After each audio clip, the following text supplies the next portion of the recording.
지난 시간 우리는 성령이 빌립을 인도하시는 그런 모습을 보았습니다. 빌립은 본래 사마리아에 있었는데 성령께서 빌립에게 말씀하시기를 일어나라, 남쪽으로 내려가라. 그래서 예루살렘을 지나 이 가사로 가는 광야길로 가는 것입니다. 거기서 수레 하나를 만나게 되죠. 성령님이 수레에게 가까이 다가가라.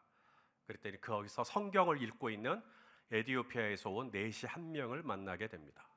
그리고 그에게 복음을 전하죠. 그러자 중간에 길이 나오니까 이 내시가 수레에서 내려 나에게도 세례를 베풀라. 그래서 빌립이 이 내시에게 이제 세례를 베풀게 되죠. 자, 이것을 보면서 여러분은 어떤 생각이 드십니까? 뭐 여러 가지 생각이 들 수 있겠지만 저는 말씀을 묵상하고 또 말씀을 준비하면서 빌립이 참 유연한 사람이구나 라는 생각을 하게 되었습니다. 유연한 사람. 자, 그도 유대인이에요. 그리고 유대인은 사마리아인과 상종합니까? 안 합니까? 안 해요. 유대인과 사마리아인은 상종하지 않습니다. 그런데 예루살렘에 핍박이 일어났을 때 이 빌립은 사마리아로 갑니다. 상종하지 않는 사마리아 사람들이 있는 곳으로 갑니다. 유연하지 않으면 못 가요. 나는 상종하지 않을 거야. 그러면 못 갑니다. 그런데 가요. 가서 복음을 전합니다. 표적이 나타났다 그랬죠. 표적이 뭐예요? 예수가 그리스도다. 그게 복음인데 예수가 왕이다. 예수가 모든 걸 다스린다. 예수가 모든 걸 주관한다. 예수가 모든 생명 다 주관한다. 이거잖아요. 이게 복음이잖아요. 그래서 귀신이 떠납니다. 왜냐하면 귀신이 그리스도가 아니니까. 예수가 그리스도니까. 그래서 귀신이 소리를 지르고 떠나요. 중풍병도 낫습니다. 왜냐하면 중풍병이 그리스도가 아니니까. 예수가 그리스도니까. 또 못 걷는 사람이 걷기 시작합니다. 지체장애가 그리스도가 아니니까. 예수가 그리스도라고 전하자 이런 표적들이 나타나기 시작했다. 예수가 그리스도라고 하는 표적들. 그러자 이제 믿는 사람들이 점점 많아지죠. 그리고 빌립은 그들에게 세례를 베풀기 시작합니다. 그 세례를 받은 사람 중에는 이 사마리아 사람들 사이에서 이제 말하자면 하나님의 능력이다라고 일컬어졌던 마술사 시몬까지도 세례를 받는 역사가 일어나는 것이죠. 그리고 이것이 예루살렘 교회에도 소문이 알려져요. 그래서 베드로와 요한이 이것이 사실인가 하고 와요. 보니까 진짜 사실인 거예요. 사마리아에 믿는 사람들이 엄청나게 많은 거예요. 그래서 베드로와 요한이 안수를 합니다. 그러자 성령이 임했다. 그러므로 성령은 예루살렘 교회만의 전유물이 아닌 거죠. 예루살렘에만 성령이 임하고 사마리아에는 성령이 임하지 않고, 아니요, 너희가 오직 성령이 임하면 너희가 권능을 받고 예루살렘과 유대와 사마리아와, 그렇죠? 그래서 이 사마리아에도 얼마든지 성령의 역사가 나타날 수 있었다. 자, 사도 베드로가 이렇게 설교를 했었어요. 사도행전 2장 17절 18절 시작. 하나님이 말씀하시기를 말세에 내가 내 영을 모든 육체에 부어주리니 너희 자녀들은 예언할 것이요 너희 젊은이들은 환상을 보고 너희 늙은이들은 꿈을 꾸리라. 그때에 내가 내 영을 내 남종과 여종들에게 부어주리니 그들이 예언할 것이요. 하나님이 이 말세에 마지막 때죠. 이 마지막 때에 하나님이 이 성령을 누구에게만 부어주냐면 유대인에게만 혹은 헬라인에게만이 아니라 모든 육체에 부어주겠다. 상종을 하지 않았던, 늘 차별을 받았던, 늘 배척을 받았던 사마리아인이라 할지라도 그들에게 안수하자 성령이 임하는 것이죠. 그렇게 해서 이제 예루살렘 교회 안에 엄청난 부흥이 이제 일어나게 되는 것이죠. 예루살렘 때처럼 베드로가 설교하니까 3,000명이 회심하고 5,000명이 회심하고 그런 기록은 없어요. 사마리아에. 그래서 예수 믿는 사람들이 얼마나 됐다라는 거냐? 그거에 대한 기록은 없어요. 다만 매일같이 예수 믿는 사람들이 점점 늘어나고 빌립에게 세례받는 사람들이 늘어나고 또 그들에게 안수하고 기도하면 성령이 임하고 표적이 나타나고 병자가 낫고 귀신이 떠나는 역사가 계속해서 일어나고 있었던 것이죠. 자, 바로 이때 빌립의 마음속에 이런 생각이 들 수 있다는 거죠. 이만하면 됐다. 매일같이 구원받는 사람들이 늘어나고 있고 사역은 물 흐르듯 흐르고 있고 잘 되고 있고 예루살렘 교회처럼 핍박이 있는 게 아니잖아요. 사마리아 교회는 누가 이 사마리아에 있는 교회 잠멸하겠다고 막 돌 들어 던져요? 그런 사람도 없고 핍박하는 사람도 없고 성가시게 하는 사람도 없고 문제를 일으키는 사람도 없고 사마리아에서 너무 편안하게 목회할 수 있는 환경이 주어진 거죠. 그때 그런 생각이 들 수 있다는 거예요. 아, 이제 이만큼 했으면 됐다. 이제는 이렇게 지내도 되겠다. 자, 그런데 어느 날 갑자기 성령님이 이 빌립에게 뭐라 그래요? Pack your bag. 네 짐을 싸라 라고 말씀하시는 거죠.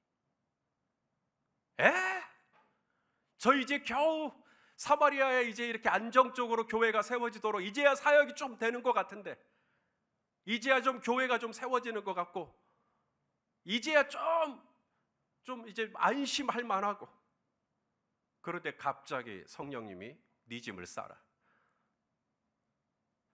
저는 이게 뭔지 좀 알 것 같아요. 왜냐하면 저도 동일한 음성을 20년 전에 들었으니까요. 남아공에 이제 공부하러 간 거 아닙니까? 신학 공부를 하기 위해서 박사학위를 받아야겠다. 그러려면 석사부터 해야 되니까 신학 석사하고 박사학위 하고 한 7년 이상은 있겠구나. 그래서 아내랑 같이 이민 가방 2개 싸 들고 생면부지 한 번도 가본 적이 없는 남아공을 이제 가게 된 겁니다. 그리고 1년 동안의 어학 준비 잘 마치고 이제 스텔렌보시 신학대학원에 이제 어플라이를 해놓고 이제 결과만 기다리고 있는 그날 아침에 주님이 저에게 말씀하시는 거죠. 묵상하는데 Pack your bag.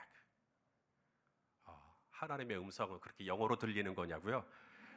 그게 아니고 여러분이 이 정도 영어는 알아듣겠지 하는 마음으로 제가 이렇게 나누는 거지, 하나님의 음성은 잉글리시로 들리고 그런 거 아닙니다. 하나님이 짐 싸라는 거예요. 그래서 저는 그게 안 믿겨졌어요. 그래서 그 로렌 커닝햄 목사님이 쓰신 책 제목처럼 하나님 정말 당신이십니까? 아니, 저에게는 신학 공부하러 남아공으로 가라고 하시더니 이제 와서는 공부도 아직 시작도 하기도 전에 갑자기 짐을 다시 싸고 본국으로 돌아가라고요. 우리 성도님들은 어떠신지 모르겠습니다. 이렇게 식당에 딱 들어가면, 우리 문수원 집사님은 어떠세요? 식당에 딱 들어가면 늘 앉던 자리에 앉나요? 아니면 늘 새로운 자리에 앉으시나요? 조금 내가 익숙한 자리, 내가 늘 앉던 자리, 그것이 안쪽이면 안쪽으로 들어갈 것이고 바깥쪽은 바깥쪽. 여러분들 좀 그러시나요? 그러신 것 같아요. 매 주일 앉는 자리가 비슷비슷해요. 항상 지난주에도 그 자리에 앉으시던 분이 오늘도 그 자리에 앉아 계시고, 저는 특별히 저 벽 쪽에 계신 분들이 저렇게 저 자리를 좋아하는 줄 몰랐어요. 거의 한결같은 얼굴들이 저 벽 쪽에 딱 포지션을 잡고 있죠. 제가 한 번은 이 본당에 아직은 빈자리가 많으니까 벽 쪽에 의자 다 치우자 그랬어요. 그랬더니 그 자리 지 자리라고, 절대로 치우면 안 된다고. 그래서 아직까지 벽 쪽에 의자가 남아 있는 것입니다. 이게 사람은요, 변화를 원해요. 그러면서 변화를 싫어해요. 그 이중성이 있어요. 변하고 싶은데 또 변하는 것이 불편해요. 이게 두 가지가 다 있습니다. Pack your bag. 네 짐을 싸라. 이거 쉽지 않습니다. 왜냐하면 이제 겨우 안정감을 찾아가잖아요. 사람의 욕구 중에 하나가 안정감의 욕구가 있거든요. 아브라함 메슬로우라고 하는 미국의 심리학자가 있어요. 이분은 사람이 가지고 있는 기본적인 욕구를 연구했어요. 그리고 5가지 욕구가 있구나. 첫째가 생리적인 욕구. 먹는 것, 생리적인 거죠. 잠자는 것, 생리적인 것. 이거 욕구가 채워지지 않으면 사람 미칩니다. 그래서 가장 베이스가 생리적인 욕구가 있고, 또 자기가 하는 일에 대해서 인정받고 싶고 칭찬받고 싶은 욕구 있어요. 우리 문수원 집사님, 정효 집사님도 칭찬받는 거 좋아하세요? 그리고 칭찬받는 욕구, 인정받고 싶은 욕구, 그 다음에 존중받고 싶은 욕구도 있대요. 사람은 누구나 존중받고 싶은 욕구, 그리고 자아 실현의 욕구. 내가 원하는 어떤 일을 이루고 싶은 욕구. 근데 이 모든 것 중에 또 하나가 있는데 safety, 안전감에 대한 욕구가 있어요. 여러분이 이 건물에서 지금 예배를 드릴 때 안정감에 대한 욕구가 확보가 되지 않으면 예배 드릴 수 없죠. 저 교회에서 예배 드리면 불안해. 언제 천장이 무너질지 몰라. 막 이러면 어떻게 예배를 드리겠어요? 안정감에 대한 욕구가 기본적으로 확보가 되니까 예배도 드릴 수 있는 거고. 그러면 사마리아에서 지금 이렇게 사람들이 믿는 사람들이 늘어나는 거잖아요. 세례받는 사람도 늘어나고 성령의 역사도 늘어나고 프로그램, 사역, 그게 건물이 됐든 그게 예산이 됐든 재정이 됐든 뭐가 문제겠어요. 점점점 이렇게 사람들이 몰려드는데 거기에서 세이프티를 느낄 수 있겠다. 안정감. 그런데 성령님이 그 안정감을 뒤흔들죠. Pack your bag. 너 짐 싸라.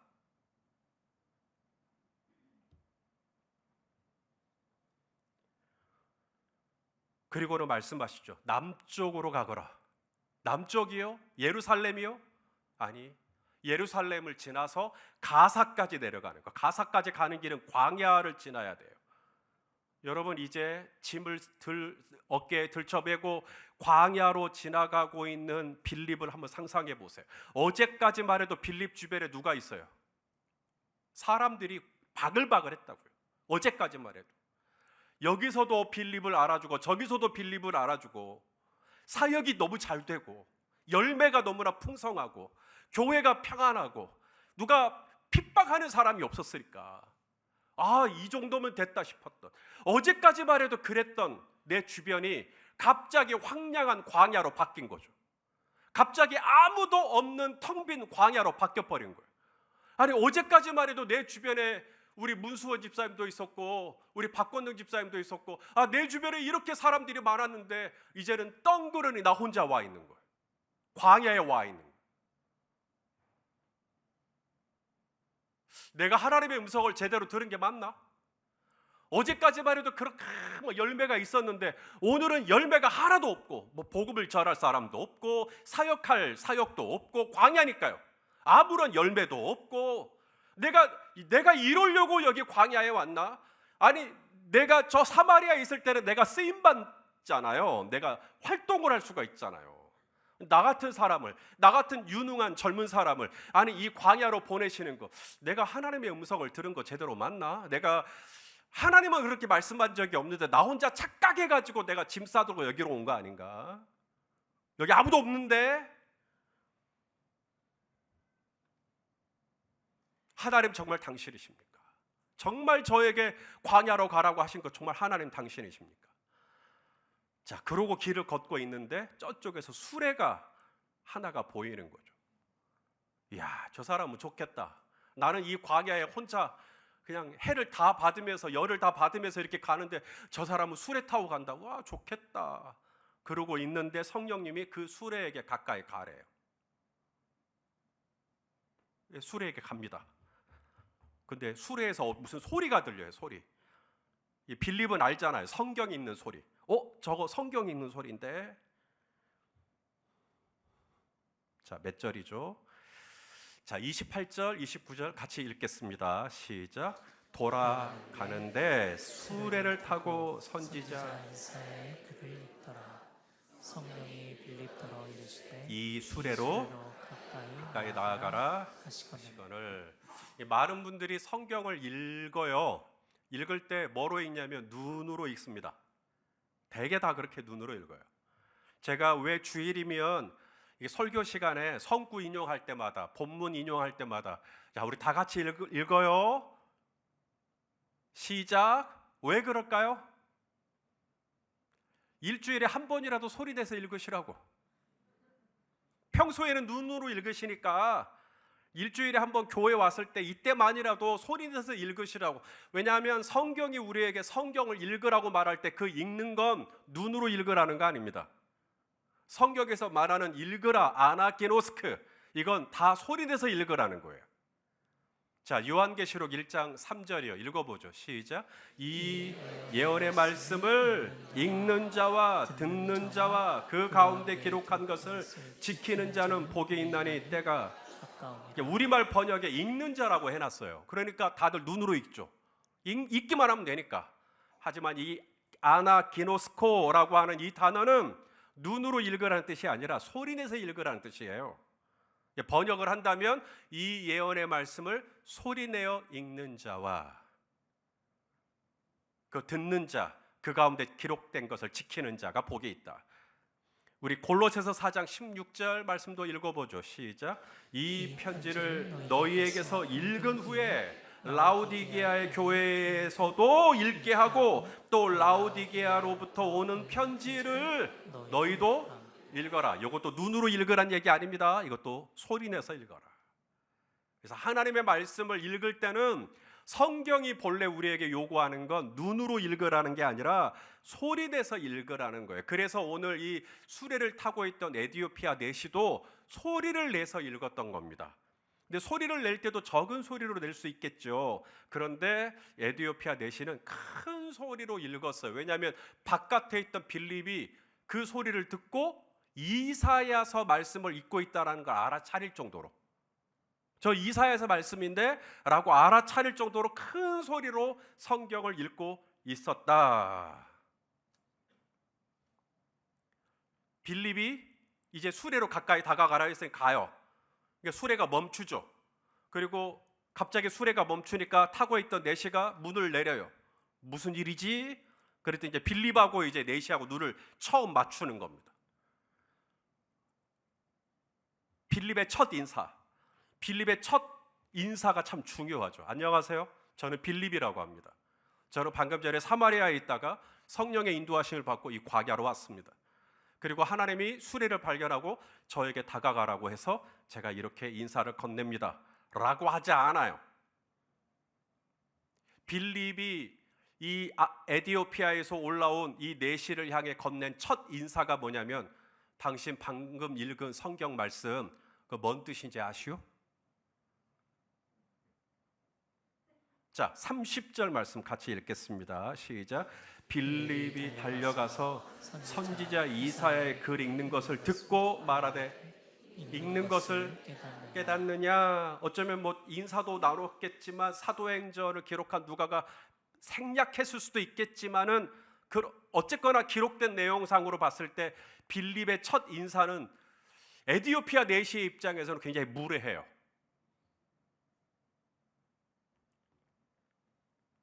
목사님 그게 뭔 말인지 알고 지금 읽으시는 겁니까? 집사님 뭔 말인지 알고 읽으세요? 이런 내용의 질문은 굉장히 공격적입니다. 굉장히 닫혀있는 질문이죠. 너 그거 뭔 뜻인지 아니? 라고 묻는 거. 에디오피아 내시에는 빌립을 본 적이 없어요. 이 빌립이 누구지도 몰라요. 빌립이 지난날 이 사마리아에서 어떤 영적인 부흥을 일으켰는지, 빌립이 예루살렘 교회에 피택된 7명의 임직자 중에 한 명인지 아무도 몰라요. 그가 성령의 사람인지, 그가 표적을 일으킨 사람인지, 그가 중풍을 낫게 한 사람인지, 귀신을 쫓아낸 사람인지 아무도 몰라요. 이 빌립에 대한 어떤 인포메이션도 없습니다. 빌립을 처음 만났는데 빌립이 유대인인 건 알겠죠. 빌립이 유대인인 건 알겠는데 빌립이 건넨 첫 인사가 당신 지금 읽는 거 뭔 뜻인지 아시오? 여러분, 에디오피아 이 내시는 누구입니까? 그는 에디오피아에서 온 여왕 간다게를 측근에서 모시는 장관입니다. 특별히 국고를 담당했다. 국고가 뭐예요? 나라의 재정이죠. 나라의 살림. 이게 재정 경제부 장관 정도 되는 거예요. 그러니까 내가 지위로 보면, 사회적인 포지션으로 보면 빌립보다 훨씬 높은 거죠. 지금 이 내시는 뭘 타고 있다고요? 어린 나귀를 타고 있는 게 아닙니다. 낙타를 타고 있는 게 아닙니다. 뭘 타고 있어요? 수레요. 수레에 탔다라는 것은 그가 굉장히 높은 사람이란 얘기죠. 그리고 당대는 지금처럼 인쇄술이 발달되어 있지 않기 때문에 한 사람이 성경책을 소지하는 일은 지극히 어려운 일입니다. 그런데 그는 성경책을 가지고 있죠. 이것은 어마어마한 값을 주고 성경책을 소지한 거예요. 그것은 그가 그만큼 재력을 가지고 있다는 얘기이며, 그가 사회적인 영향력을 가지고 있다는 것이며, 그래서 그가 에디오피아로 돌아가는 한 장관인 것입니다. 그런데 처음 보는 빌립이 물을 빼꼼히 열고는 던지는 질문이 뭔 뜻인지 아시오? 닫혀있는 사람, 완고한 사람이라고 한다면 그것부터 문제를 삼을 수 있죠. 하지만 이 에티오피아 내시는 유연한 사람, 문을 탁 열어줘요. 그리고 타라 그래요. 그리고 나에게 가르쳐 달라고 말합니다. 이 이사야 말씀이 무슨 의미인지 가르쳐 주세요. 자, 성경을 읽어보죠. 31절입니다. 읽어보시죠. 시작. 대답하되 지도해 주는 사람이 없으니 어찌 깨달을 수 있느냐 하고 빌립을 청하여 수레에 올라 같이 앉으라 하니라. 자, 보세요. 사마리아에 그대로 있어도 괜찮아요? 빌립이 사마리아에 계속 있어도 누가 뭐라 하겠습니까? 누가 거기서 빌립이 잘못했다고 흠잡겠습니까? 책잡겠습니까? 비난하겠습니까? 아무도 뭐라 안 해요. 사마리아에 그대로 있어도 돼요. 사마리아에 지금 모든 게 지금 잘 풀리고 있잖아요. 예루살렘 교회에서도 지금 지도자들이 왔고 그들도 인정했잖아요. 모든 것이 순조로운 그때에 갑자기 성령님이 짐 싸라는 거예요. 그리고는 내가 너에게 지시하는 곳으로 내려가라는 거예요. 빌립이 유연하지 않았다면 성령의 인도하심 앞에, 성령의 이 명령 앞에 빌립은 굉장히 순종하기가 까다로웠을 겁니다. 안정감에 대한 욕구가 있기 때문에 또 다시 저보고 또 내려가라고요? 또 저보고 이 광야로 가라고요? 아, 나 이제 못해요 라고 할 수 있다는 거죠. 하지만 빌립은 성령의 인도하심 앞에 유연하게 반응해야 한다는 걸 알고 있어요. 그래서 지금 내가 사마리아에 이룬 게 이만큼 있지만 성령님이 일어나라, 그럼 일어나요. 내려가라, 그럼 내려가요. 수레로 가라, 그럼 수레로 가요. 복음을 전하라, 그럼 예수가 그리스도인 것을 가르치기 시작해요. 세례를 줘라, 그럼 세례를 베풀어요. 이후에 또다시 아소도에 나타났다. 아소도로 가는 거예요. 그리고 가이사랴로 가면 또 가이사랴로 가. 가이사랴는 또 북부 지방이에요. 또 거기 올라가라는 거죠. 뭐 올라가요 또. 그러니까 사마리아에 가든 유대를 가든 예루살렘을 가든 가사를 가든 아소도를 가든 가이사랴를 가든 빌립은 성령님이 나에게 가라고 하는 곳으로 가요. 성령님이 나에게 하라고 하는 일을 해요. 유연하기 때문에. 유연하면 성령님이 가르쳐 주세요. 내가 가사로 가야 하는지, 내가 아소도로 가야 하는지, 내가 가이사랴로 가야 하는지, 내가 유연하기 때문에 가르쳐 주십니다. 에티오피아 내시도 마찬가지예요. 그는 유연하게 빌립을 맞이했어요. 나는 이방인이고 나는 흑인이고 당신은 유대인이고 상종하지 말자라고 했다면 에티오피아의 교회는 없어요. 오늘날 이 아프리카 북부지방 교회가 다 무슬림화돼서 이슬람이에요. 다 빨간색이에요. 아프리카 북부 쪽에. 그런데 유일하게 한 군데 아직도 무슬림화가 되지 않은 유일한 아프리카 북부의 나라가 있어요. 바로 아프리카 통틀어 두 번째로 인구가 많은 에티오피아입니다. 에티오피아에는 아직도 교회가 건재해요. 우리나라에는 정교회가 약하지만 세계적으로 봤을 때 정교회가 커요. 이 세계에서 가장 두 번째로 큰 정교회가 있는 곳이 에티오피아입니다. 그만큼 신앙이 보수적이고요. 그런 교회가 에티오피아 아직도 있어요. 에티오피아에 그런 교회가 있을 수 있었던 것이 오늘 빌립과 에티오피아 내시와의 만남이 아무런 관련이 없다 말할 수 있는 사람은 없어요. 분명히 이날 무슨 일이 일어났던 거예요. 그리고 세례를 받고 오늘 본문에 보니까 에티오피아 내시가 기쁘게 돌아가죠. 그리고 기쁘게 돌아가서 그 다음에 무슨 일이 있었는지를 모르겠어요. 아무쪼록 오늘날 에티오피아 교회는 아프리카 북쪽에서 유일하게 무슬림 되지 않은 나라. 지금도 교회가 건재한 나라. 이 모든 성령의 역사, 교회의 역사가 어떻게 가능하나? 에티오피아 내시의 유연함, 그리고 빌립의 유연함. 가만히 있으면 사람들이 막 와요. 그런데 빌립은 가요. 성령님이 가라 그러면 가요. 내가 당신보다 나이가 많으면 얼마나 많고, 내가 당신보다 사회적으로 지위가 높으면 얼마나 높고, 내가 당신보다 공부를 했어도 얼마나 공부를 했고, 그런데 그걸 다 내려놔요. 문을 열어줘요. 환대하는 거죠. 들어오세요. 올라오세요. 그리고 가르쳐 주세요. 제가 배우겠습니다. 유연함이죠. 그랬을 때 예수의 복음이 들어오는 것이죠. 그리고 물 있는 곳을 발견하자 빨리 내려가서 이 빌립에 이렇게 요청하는 거, 저에게 세례를 좀 베풀어 주세요. 제가 또 언제 당신을 만나겠습니까? 세례를 받아요.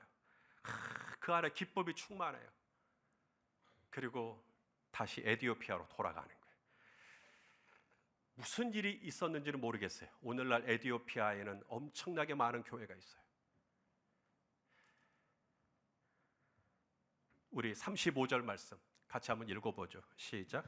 빌립이 입을 열어 이 글에서 시작하여 예수를 가르쳐 복음을 전하니. 성경에서 성령을 가리키는 몇 가지 이미지가 있어요. 첫째가 비둘기입니다. 예수님이 요단강에서 세례받고 올라올 때 성령이 비둘기같이 임했다. 실제 비둘기가 내려온 게 아니라 비둘기 같은 모습으로 성령이 임했다. 그래서 성령의 이미지 중에 하나는 비둘기. 또 성령의 이미지 중에 하나가 물이에요. 물. 요한복음 7장에 보면 초막절기, 예수님이 이 사람들에게 말하죠. 우리 요한복음 7장 37절 38절 시작. 명절 끝날 곧 큰 날에 예수께서 서서 외쳐 이르시되 누구든지 목마르거든 내게로 와서 마시라. 나를 믿는 자는 성경에 말씀하심과 같이 그 배에서 생수의 강이 흘러나오리라. 이 생수의 강이 뭐냐? 그 다음 39절에 보면 성령을 가리킴이라 이렇게 나와요. 그래서 성령을 가리키는 비유 중에 하나는 비둘기, 또 하나는 물, 생수의 강, 물. 그 다음에 또 있어요. 성령을 가리키는 이미지, 바람. 오순절날 성령이 임할 때 급하고 강한 바람같이, 그렇죠? 성령이 바람같이. 그 다음 또 하나는, 또 하나의 성령의 이미지가 있어요. 뭘까요? 불, 불의 혀처럼 갈라진. 자, 보세요. 성령의 이미지 뭐뭐 있다고요? 비둘기, 물, 바람, 불. 이 모든 특징이 뭐죠? 절대로 어느 한 군데 갇혀 있지 않다는 겁니다. 여러분, 비둘기 이쁘다고 비둘기를 박스에 넣어버려요. 그럼 비둘기 어떻게 되죠? 질식해서 죽습니다. 바로 죽어요. 여러분, 불이 뜨거워요. 근데 불을 가둬버려요. 그럼 불 어떻게 되죠? 꺼져버립니다. 물이 좋아요. 그래서 물을 가둬요. 그럼 물 어떻게 되죠? 썩어버립니다. 여러분, 바람은 가둘 수도 없을 거니와. 성령이 우리에게 가르치고 있는 성령의 이미지는 절대로 어느 한 장소에, 한 곳에 고착되어 있고 멈춰 있고 정지되어 있고 이게 아니에요. 성령은 바람처럼 얼마든지 자유롭게 움직이는 거예요. 사마리아로 가거라. 네. 일어나 남쪽으로 내려가거라. 네. 가사로 내려가는 광야길로 통과하거라. 네. 수레에게 가까이 다가가거라. 네. 그 사람에게 예수의 복음을 전하거라. 네. 아소도로 가거라. 네. 가이사랴로 가거라. 네. 성령의 바람, 유연하게 그 바람을 타고 가는 것이죠. 지난 시간 성령이 우리를 인도할 때 손전등처럼 인도하실 수 있고, 또 뭐처럼 인도하실 수 있다고요? 전조등처럼 인도하실 수 있고. 자, 성령님은 우리를 분명히 인도하실 수 있는데 문제는 내가 유연하지 않은 거죠. 나는 여기가 좋사오니, 나는 유연하지 않은 겁니다. 내가 저 사람보다 나이가 많사오니, 내가 저 사람보다 많이 배웠으니 내가 유연하지 않은 거예요. 그러면 성령은 나를 손전등이든 전조등이든 어떤 모양으로 인도하시든 상관이 없는 거예요. 왜냐하면 나는 안 움직일 거니까. 그러면 성령의 인도하심에 우리가 유연하게 하지 않는다면 지금의 이 에티오피아에 그 많은 교회가 세워질 수 있었겠는가?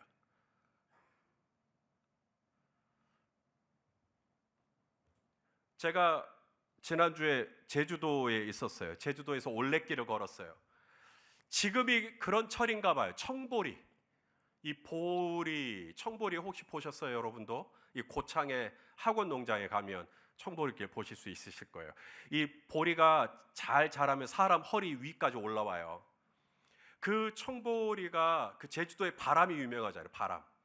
바람이 휙 하고 불 때면 청보리가 어떻게 하죠? 춤을 춥니다. 허리를 휘어서 온 몸을 구부려서 바람을 타요. 그러니까 그 해풍이 아무리 심해도 청보리는 부러지거나 꺾이거나 하지 않아요. 그런데 그 참나무 같은, 떡갈나무 같은 그런 나무들은 바람이 세면 뿌리채 뽑혀버립니다. 바람이 불 때 난 버티겠다는 거예요. 그러면 꺾여요. 그러면 깨집니다, 오히려. 그런데 바람이 불 때, 성령이 말씀하실 때, 성령이 나를 인도하실 때 내가 유연하게 그 바람을 타는 것이죠. 그러면 그 태풍은, 그 파도는 나를 무너뜨리는 파도가 아닙니다. 내가 그 파도를 타버리니까 그 파도가 내가 갈 수 없는 곳까지 나를 인도해줘요. 내가 할 수 없는 것까지 나를 인도해줘요. 그렇게 해서 성령의 사람이 되면 하나님은 저와 여러분을 아소도로, 가이사랴로, 에디오피아로, 그래서 그곳에 하나님의 나라가 임할 수 있도록, 그곳에 하나님의 역사가 나타날 수 있도록 우리를 써주시는 줄로 믿습니다. 유연한 사람이 되자. 굳어버리지 말자. 고정되지 말자. 고착되지 말자. 그러면 부러진다. 오히려 빌립처럼 마음을 열자. 사마리아로 가거라. 저 유대인인데요? 네, 알겠습니다. 가겠습니다. 나 저 사람 보기 싫은데요? 알겠습니다. 가겠습니다. 내가 먼저 유연하게 문을 열어주는 거죠. 그리고 내가 먼저 환대해 주는 거예요. 올라오세요. 당신의 얘기 제가 한번 들어보겠습니다. 저에게 말씀해 주십시오. 제가 들어보겠습니다. 그렇게 유연하게 할 때 오히려 하나님의 역사가 내 안에서 통풍이 잘 되다 보니까 오히려 하나님의 일들이 이루어지더라. 할렐루야. 유연한 하나님의 사람 되셔서 언제든 주님이 여러분을 쓰시고자 할 때, 그곳이 사마리아든 그곳이 가사로 내려가는 광야길이든 아소도이든 가이사랴든 성령님과 함께 움직일 줄 아는 비둘기 같고 바람 같고 불 같고 또 물 같은 저와 여러분 되실 수 있기를 예수님의 이름으로 축원합니다. 기도하시겠습니다. 하나님, 오늘 우리에게 빌립을 통해 지난주와 이번 주 두 번으로 나눠서 내가 성령의 인도함을 받으려면 어떤 사람이 되어야 하는지를 말씀하여 주시니 감사합니다. 주님, 내가 굳어있는 사람 되지 않기를 원합니다. 내가 편견에 갇혀있는 사람 되지 않기를 원합니다. 바람 같은 성령님, 내가 그 성령을 내가 받아들이고 성령님과 함께 유연하게 춤을 출 줄 아는 하나님의 사람 되게 하여 주시옵소서. 예수님의 이름으로 기도합니다. 아멘.